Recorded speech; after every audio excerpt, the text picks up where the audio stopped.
नमस्कार, क्रूड पर इस खास शो में आपका स्वागत है। मैं हूं मनीषा गुप्ता और कच्चे तेल ने दुनिया भर में कोहराम मचाया है। ओपेक और रूस में उत्पादन कटौती पर सहमति ना बनने से ब्रेंट में 30% की आज गिरावट देखने को मिली है, जो 1991 के बाद सबसे बड़ी गिरावट है। उत्पादन कटौती पर सहमति ना बनने के बाद सऊदी अरब और रूस में प्राइस वॉर छिड़ गया है। क्रूड ही नहीं, बाकी बाजारों में भी भारी गिरावट देखने को मिली है। अब बड़ा सवाल यह है कि क्या क्रूड इन स्तरों से संभलेगा या $20 की तरफ फिसलेगा, जिसकी कई लोग अब बात करने लगे हैं। अगर क्रूड को सपोर्ट मिलेगा तो कहां से, इसी पर आज करेंगे चर्चा।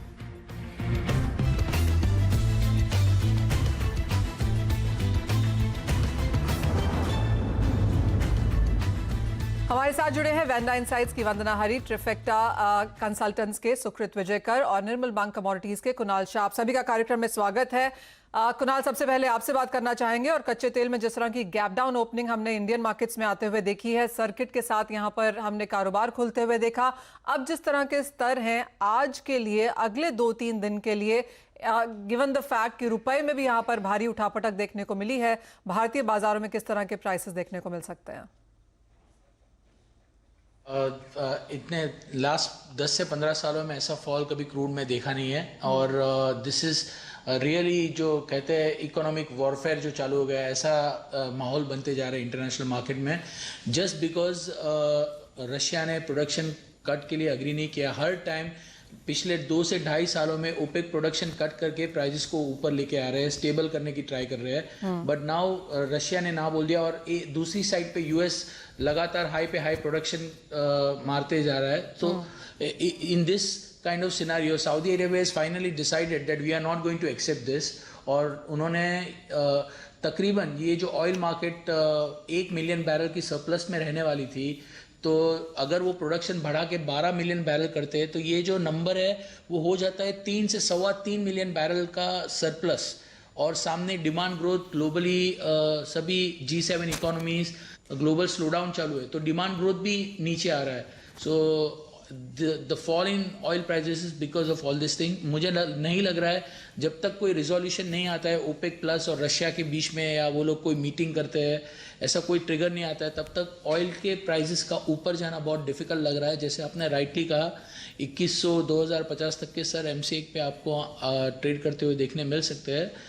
But I think market is not given opportunity, already gap down open हुआ है। सो एग्रेसिव शॉर्ट्स करके मतलब नहीं है, but another 100 rupees to 150 rupees down side is definitely on the cards. यानी कि गिरावट यहां से भी और बाजार में अभी देखने को मिल सकती है। सुकृत, आपसे जानना चाहेंगे, क्या लगता है अब, क्योंकि सऊदी अरेबिया और रशिया में जिस तरह की हमने जंग छिड़ती हुई देखी है भावों को लेकर, मार्केट शेयर को हथियाने को लेकर, जब तक ये दोनों टेबल पर एक साथ नहीं बैठते हैं, अगर वो बातचीत शुरू नहीं होती है, जिसके चांसेस काफी कम नजर आते हैं, आपको क्या लगता है कहां पर अब एक नया सपोर्ट बनेगा कच्चे तेल में? ये जंग तो शुरू हुआ है, इन सम सेंसेस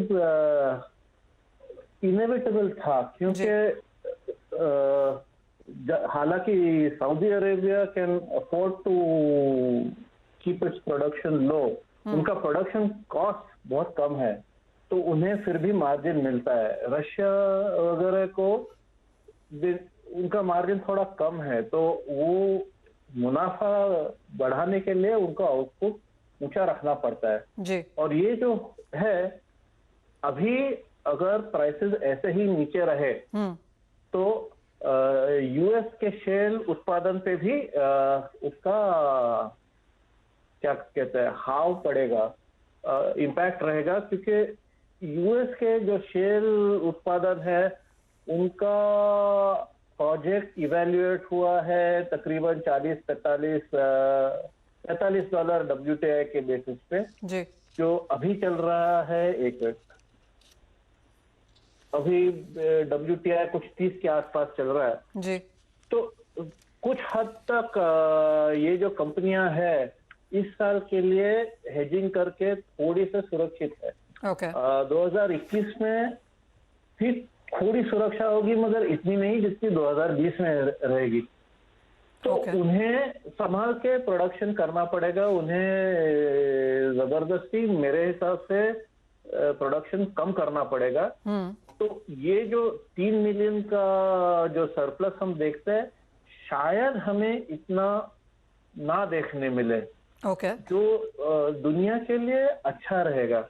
दूसरी चीज ये है कि अभी अगर ब्रेंट 33 के आसपास जो चल रहा है, और सऊदी का ओएसपी कुछ दुबई से कुछ $5-6 नीचे चल रहा है फॉर इट्स प्राइम क्रूड, तो क्रूड जो भारत में मिलता है वो $25 के आसपास रहेगा जी।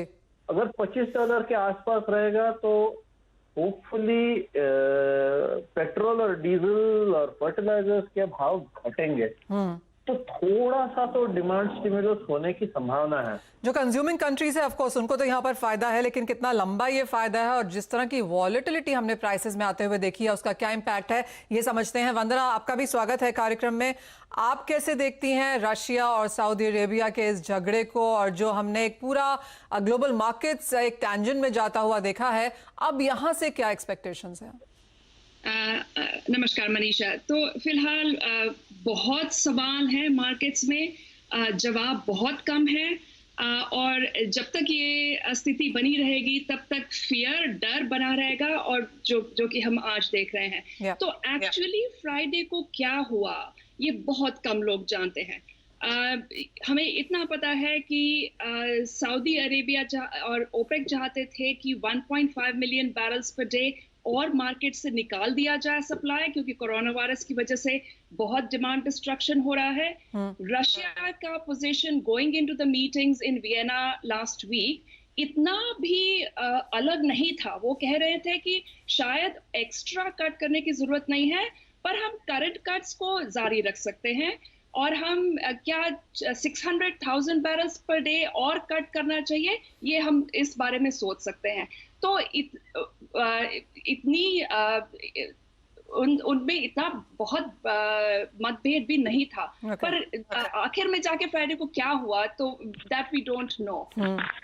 लेकिन Vandana, I want to know कि यहाँ से अब क्या हो सकता है? आपको लगता है कोई भी चांस है कि रशिया या Saudi Arabia back to conversation यहाँ पर जाएंगे, या फिर ये स्थिति और यहाँ से वीक हो सकती है? That's the big question now. ठीक है, सो जो आज के हम अभी जो प्राइसेस देख रहे हैं और संभावना है कि इससे भी और नीचे जा सकते हैं, ये कोई भी प्रोड्यूसर नहीं, प्रोडक्शन कॉस्ट, बजट प्राइस, वो सब बिल्कुल एक साइड पे रख दीजिए।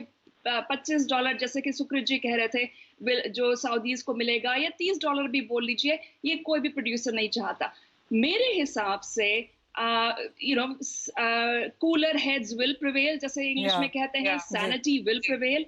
एक तो वो वापस रशिया टेबल पर आ सकते हैं कि ठीक है, इसको हम इस सिचुएशन को मैनेज करते हैं, और अगर रशिया नहीं भी वापस आता है तो सिर्फ ओपेक भी कट्स कर सकते हैं। पिछले 3 साल में जो भी कट्स हुए हैं, कटबैक्स हुए हैं, 2/3 ओपेक का शेयर था।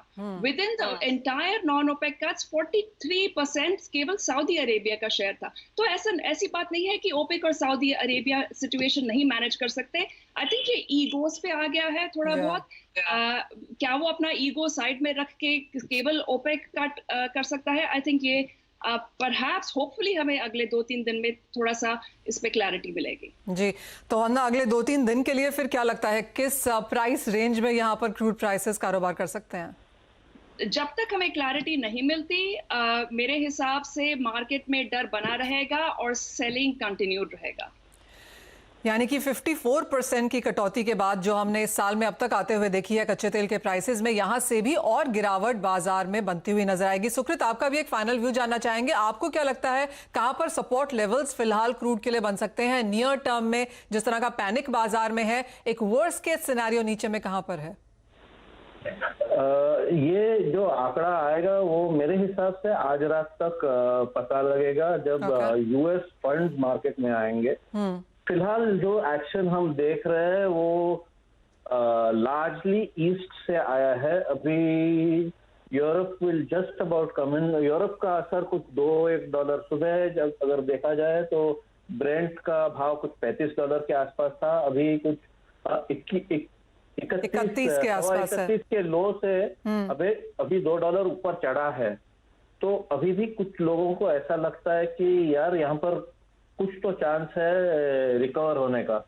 मगर ये जो कच्चे तेल का मार्केट है वो सबसे ज्यादा प्रभाव जो होता है वो यूएस फंड्स का होता है। जी हाँ। आज रात तक एक थोड़ी सी तो बेटर स्थिति का शायद बनते हुए नजर आएगी। जी अभी बनते हुए नजर आएगी। और फिर जो वंदना जी कह रही थी, शायद सैनिटी विल प्रिवेल और सब लोग आसपास आपस में जुल मिल के कुछ तो फ्लोर लाने की कोशिश करेंगे, क्योंकि जब हम कहते हैं कि कंज्यूमिंग नेशंस के लिए ये अच्छा है, लॉन्ग रन में unless both producers and consumers benefit, दुनिया आगे नहीं बढ़ सकती। एब्सोल्युटली, एक मिडिल पॉइंट यहाँ पर होना बहुत जरूरी है, क्योंकि ये करंट लेवल्स कस्टमर्स के लिए अच्छे हैं, लेकिन प्रोड्यूसर्स क्या इन लेवल्स पे आगे जाके प्रोड्यूस करते रह पाएंगे, वो कहना यहाँ पर बहुत मुश्किल है। लेकिन सुकृत, वंदना, आप दोनों का बहुत शुक्रिया हमारे साथ जुड़ने के लिए, वो डीप इनसाइट देने के लिए कि बाजार में क्या हुआ है।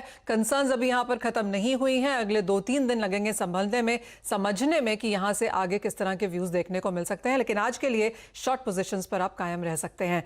अभी लेते हैं एक ब्रेक, लेकिन आगे लेके आएंगे गोल्ड स्पॉट।